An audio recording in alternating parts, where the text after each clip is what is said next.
Coba itu. Baru ya. Itu jadi bisa ya. Asal. Dari dalam dulu. Ini bawa baku. Ini kalau penjara raja situ kobrak bisa aja bisa itu ya orang ya. Oh 30 hari.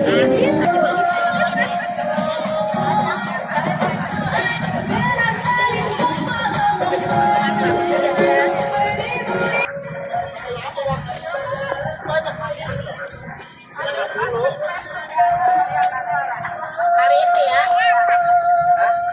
di YouTube, cari Kirana tuh.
Hilangmu datang menyerang hari Dibahas berapa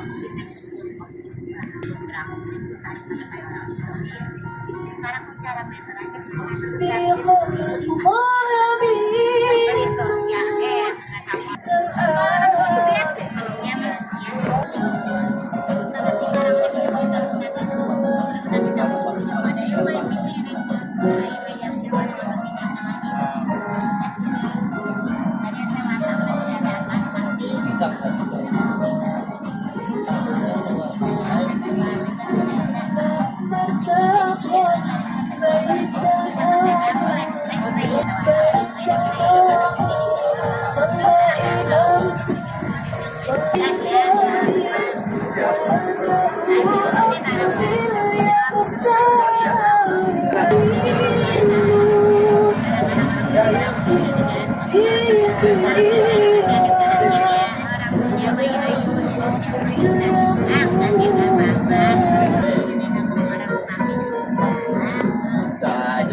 Apa yang tadi saya katakan, mari sama-sama kita dengarkan pelajaran atau ilmu yang insya Allah akan disampaikan oleh guru saya Ustaz Irgerehan Haddad. Kepada beliau, waktu dan tempat dipersilakan dengan segala hormat. Sallallahu Muhammad. Ar-Rahmanir-Rahim. Assalamualaikum warahmatullahi taala wabarakatuh. Alhamdulillah, wassalatu wassalamu ala sayyidil mursalin wa ala alihi washabihi wa barik wa sallim ajma'in. Rabbi israh li sadri wa yassir li amri wa hlul 'uqdatam min lisani yafqahu qawli. Rabbi zidna ilman warzuqna fahman bi rahmatika ya arhamar rahimin. Amin ya rabbal alamin. Alhamdulillah, jamaah ziarah bapak-bapak dan ibu-ibu ataupun pemuda dan pemudi yang dimuliakan Allah Subhanahu wa taala. Sebelum kita masuk daripada inti yang tadi sudah dibicarakan oleh saudara saya, saudara Rifki, bahwasanya nanti ketika sampai makam jangan ada yang duduk terlebih dahulu. Karena kebiasaan kami ketika menziarahi orang yang soleh, orang yang alim, orang yang mempunyai pangkat di sisi Allah Subhanahu wa taala, kita datang memberi salam dengan keadaan berdiri. Salamullah ya sadah minar rahman ya. Itu kita juga biasanya atau guru-guru kami juga mengajarkan selesai saya doa, guru-guru kami atau pemimpinnya atau pembimbingnya itu ketika baca Allahumma sholli wa sallim, jamaah semuanya doa sendiri-sendiri. Setelah kita doa bareng-bareng nih, Al-Fatihah. Nanti saya di akhir ngomong Allahumma sholli wa sallim, baru hajat-hajat kalian, hajat-hajat ibu-ibu, bapak-bapak, saudara-saudari, semuanya hajatnya sebutin di situ. Setelah itu baru kita baca Al-Fatihah lagi, selesai, kita tutup. Jadi begitu. Jadi kami atau guru-guru kami memberikan kesempatan, bukan cuma pembimbing yang baca doa, akan tapi jamaah juga ikut baca doa. Karena pembimbing nggak tahu, mungkin jamaah ada yang punya hajat khusus, ya. Makanya kita berikan kesempatan di akhir doa untuk jamaah masing-masing membaca doa di dalam hati sendiri-sendiri. Bismillahirrahmanirrahim. Hadirin rahimakumullah. Di pagi yang cerah ini, mudah-mudahan Allah Subhanahu wa taala memberikan kita taufik dan hidayah kepada kita semua. Amin ya rabbal alamin. Hadirin, sebelum kita sampai di makam orang yang mulia, manusia yang agung, manusia yang mulia, yakni Sultan Hasanuddin Banten, terlebih dahulu atau terlebih baiknya kita mengenal dulu sosok siapa, sosok orang yang mulia, Al-Imam Hasanuddin Banten. Mungkin kita cerita sedikit atau mengenal tentang Imam Hasanuddin Banten. Al-Imam Hasanuddin Banten bukan cuma sultan, bukan cuma seorang raja, bukan hanya cuma seorang pemimpin, akan tapi beliau Al-Imam Hasanuddin Banten ini adalah salah satu keturunan orang yang mulia juga. Abah beliau atau beliau dari putra daripada Al-Imam Syarif Hidayatullah yang soleh, salah satu 9 daripada 9 wali songo, wali yang menyebarkan agama Islam di tanah Indonesia, turunan dari baginda Nabi Muhammad Sallallahu Alaihi Wasallam. Poin keduanya, orang yang kita ziarahi nanti adalah orang yang berketurunan dengan Nabi Muhammad Sallallahu Alaihi Wasallam, orang yang berdarah daging dengan Nabi Muhammad Sallallahu Alaihi Wasallam. Poin ketiga, bukan cuma beliau berdarah daging dengan Nabi, bukan cuma beliau anak orang yang soleh, akan tapi beliau juga orang yang soleh di sisi Allah Subhanahu Wa Taala, yang berpengetahuan ilmu agama Islam, orang yang menyebarkan Islam di tanah Banten. Yang pertama adalah Sultan Hasanuddin Banten, yang mana dakwah beliau banyak sekali ujian-ujiannya. Di antara dari paman-paman beliau, ini dakwahnya bukan Islam, dakwahnya di luar Islam, akan tapi beliau mendapatkan mandat, mendapatkan amanah dari abah beliau yaitu Sultan Syarif Hidayatullah untuk berdakwah di Banten, menyebarkan agama Islam. Maka kita beruntung di Banten atau sekitar Bogor ini masih ada aulia dan solehin yang mana masih keturunan dari baginda Nabi Muhammad Sallallahu Alaihi Wasallam. Keluargaku, anak cucuku ini seperti Safinatin Nuh. Safinatin Nuh itu kapal Nabi Nuh. Tahu kan kapal Nabi Nuh? Kapal Nabi Nuh adalah kapal penyelamat bagi orang yang naik di dalam kapal tersebut. Zaman dahulu Nabi Nuh bikin kapal yang mana kapal tersebut untuk menangkal orang daripada banjirnya sedunia, bukan cuma sedaerah, banjir sedunia. Satu bumi itu mendapatkan banjir di zaman Nabi Nuh. Makanya Nabi Nuh membuat kapal yang sangat besar, bukan cuma manusia, akan tapi hewan juga masuk di kapal tersebut. Orang yang selamat, waman raqibaha naja. Orang yang mengikuti atau orang yang menaiki kapal Nabi Nuh bakal selamat. Kita, ya, aulad dan solehin, cucu Nabi Muhammad ini ibarat kapal Nabi Nuh. Kita yang sejalan dengan beliau, kita yang ikut dengan Sultan Hasanuddin Banten, ajaran-ajarannya, ajaran Ahlussunnah wal Jamaah, insya Allah kita bakal selamat dunia akhirat. Karena banyak di zaman sekarang Islam yang alirannya banyak, ada yang Wahabinya, ada yang Syiahnya, mereka sama-sama Islam. Akan tapi akidah Sultan Hasanuddin Banten adalah akidah Ahlussunnah wal Jamaah. Cinta ulama, cinta Allah dan Rasulnya. Jadi begitu hadirin rahimakumullah. Tahu siapa nih yang kita ziarahin? Oh ternyata orang yang soleh. Apa keutamaan menziarahi orang yang soleh? Banyak sekali keutamaan atau kemuliaan menziarahi orang yang soleh. Salah satunya bahwasanya Nabi Muhammad Shallallahu Alaihi Wasallam, ziarah ini adalah suatu amalan atau pekerjaan bukan cuma kita yang melakukan, Nabi Muhammad juga melakukan amalan tersebut. Bahwasanya ketika Nabi Muhammad Shallallahu Alaihi Wasallam Isra dan Mi'raj, ketika dipanggil sama Allah Subhanahu wa taala untuk menghadap Allah Subhanahu wa taala, malaikat Jibril nganterin Nabi Muhammad dulu ke makamnya Nabi Isa. Nabi Muhammad dianterin ke makamnya Nabi Isa. Ketika Nabi Muhammad turun ke bumi, Nabi Muhammad bercerita kepada para sahabat, wahai sahabatku, seandainya kami ajak engkau ikut dengan kami ketika Isra Mi'raj, akan saya tunjukkan makam Nabi Isa. Dari sini kita tahu Nabi Muhammad kenapa yang ngajak sahabatnya buat ke makam Nabi Isa. buat ngukur panjangnya makam, kan nggak mungkin. Iya, apa mau ngeliat, cuma mau ngeliat makamnya doang, kan nggak mungkin. Nabi Muhammad mengajak sahabat untuk mendatangi makam Nabi Isa, seandainya bisa untuk menziarahi makam Nabi, bertabaruk kepada makam Nabi, bertabaruk kepada makam orang yang soleh, bertabaruk ke makam orang tua. Itu adalah salah satu amalan yang soleh yang diikuti atau diajari oleh orang Nabi Muhammad SAW, turun ke ulamanya, turun ke kita sampai saat ini. Bahkan dalam kitab-kitab lainnya, para ulama banyak yang mengatakan manzara aliman ghafara dzunubahu. Siapa orang yang menjadi orang yang alim, Allah Subhanahu wa taala akan ampuni dosa-dosa kita. Amin ya rabbal alamin. Selama niat kita baik, selama kita ziarah niatnya baik. Kalau niat kita nggak baik, mau ziarah nggak bakal diampuni oleh Allah Subhanahu wa taala. Yang terakhir, ada suatu kisah Al-Imam Al-Habib Abu Bakar Al-Attas. Beliau ditanya sama orang yang soleh atau sama jamaah beliau, wahai imam, apa sih faedah atau manfaat kita ziarah sama orang soleh? Apa sih manfaatnya kita ziarah sama orang yang alim? Lalu Al-Imam Al-Habib Abu Bakar Al-Attas, beliau mengatakan, ziarah atau manfaat keutamaan menziarahi orang yang alim itu mendapatkan dua manfaat. Salah satu di antara dua manfaat. Salah manfaat yang pertama, ini manfaat yang paling kecil. Allah Subhanahu wa taala bakal ampuni dosa kita. Dan manfaat yang kedua adalah akan memberikan kita magom atau kedudukan atau keutamaan orang yang kita ziarahi. Banten, kalau emang kita dapat termasuk orang yang terpilih, kita dapat keadaan yang kedua. Sultan Hasanuddin Banten adalah seorang raja, punya tahta, punya harta dan tahta. Kalau kita beruntung, kita bakal mendapatkan tahta dan harta juga.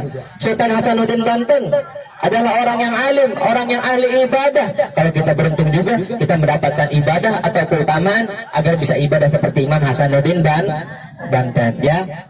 Nanti terus yang terakhir tadi sholat maghrib sama isya itu juga dipotong, tapi maghrib nggak dipotong, 3 nggak bisa dipotong, yang bisa dipotong cuma 4, potong 2, kalau 3 dipotong setengah, 1,5 jadinya, nggak bisa ya.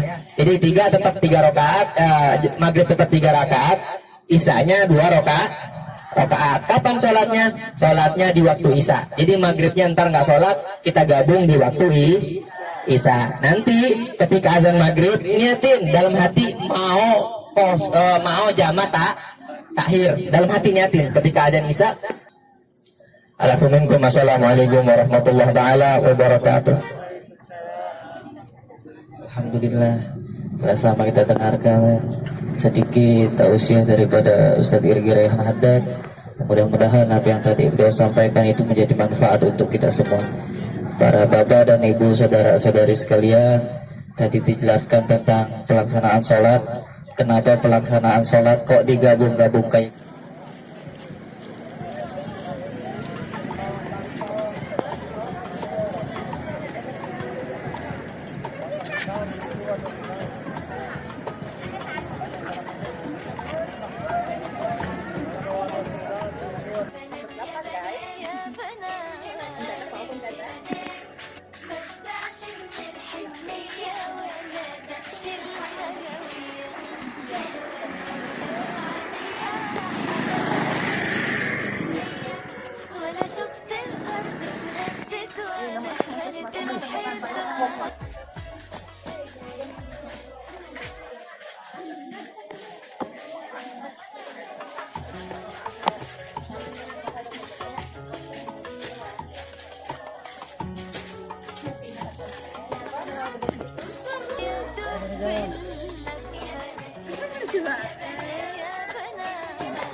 Ini keluarga Cendana.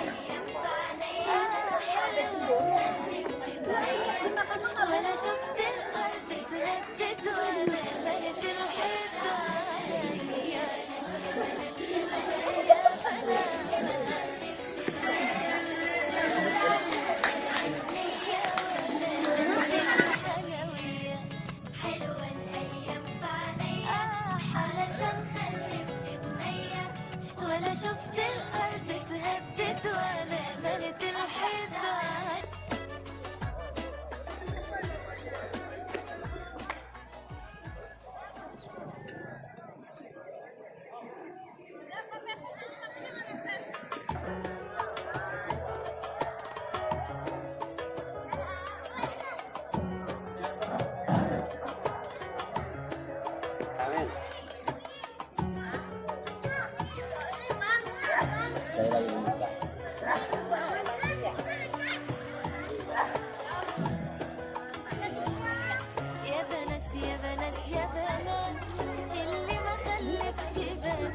مشبعش من الحنية ومنعش الحلوية حلوة الأيام فعليا علشان خليتك نية ولا شفت الأرض اتهدت ولا ملت الحيط عليا Tayo na yan.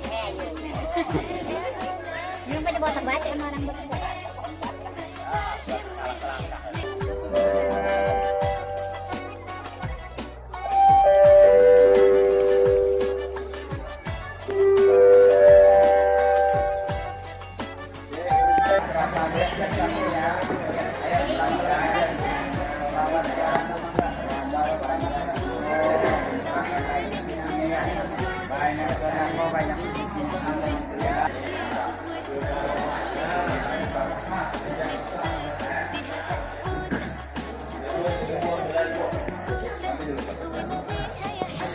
Oleh gampangnya yang lain bisa dipakai aja ya, bareng-bareng. Ya, tahan aja. Berapa aja? Insyaallah. Misalnya lancar lagi bikinnya ya, silakan yang sudah punya Allahumma sholli.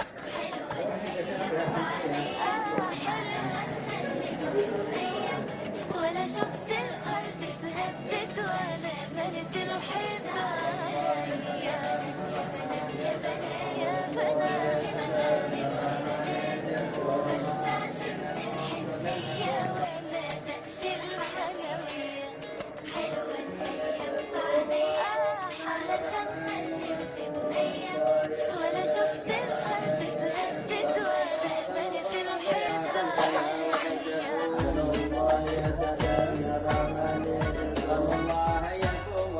يا بنات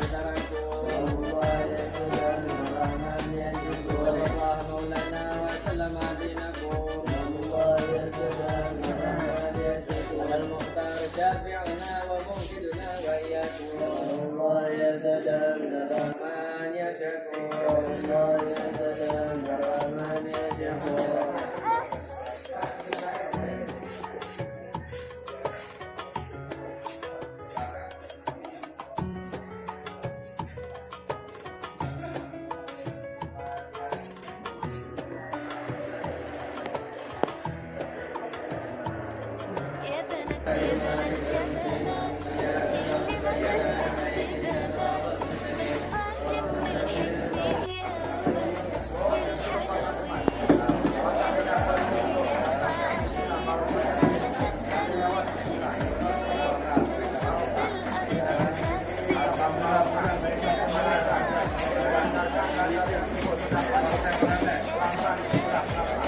مشبعش من الحنية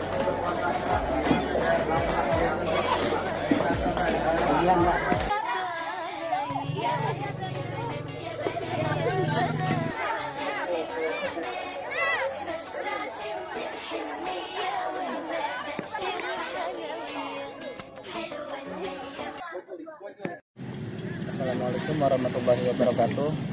Alhamdulillahirrabbilalamin. Puji dan syukur kita panjatkan kehadirat Allah Subhanahu wa taala, yang mana pada hari ini, hari Senin 11 Juli 2022, kami rombongan dari Kampung Japang, Desa Kalisuren, Kabupaten Bogor telah melaksanakan niat kami, telah melaksanakan hajat kami yang telah kami rencanakan dari jauh-jauh hari untuk melaksanakan ziarah makam Sultan Hasanuddin Banten.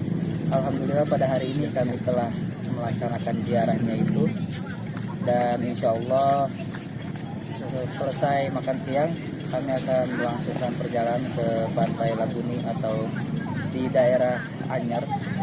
Kami mohon doa dari semuanya, semoga kepergian kami dan pulangnya nanti itu mendapatkan keselamatan. Dan jangan lupa buat subscribe channel Kirana Kids, bantu subscribe, like, and comment. Semoga dengan adanya acara ziarah ini bisa jadi satu ajang silaturahmi untuk kita semua, dan mudah-mudahan kita semua yang melaksanakan ziarah hajat-hajat kita dikabul sama Allah Subhanahu wa taala. Terima kasih. Wassalamualaikum warahmatullahi wabarakatuh.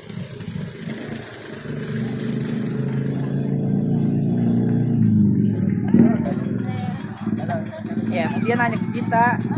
Dia dengar sana.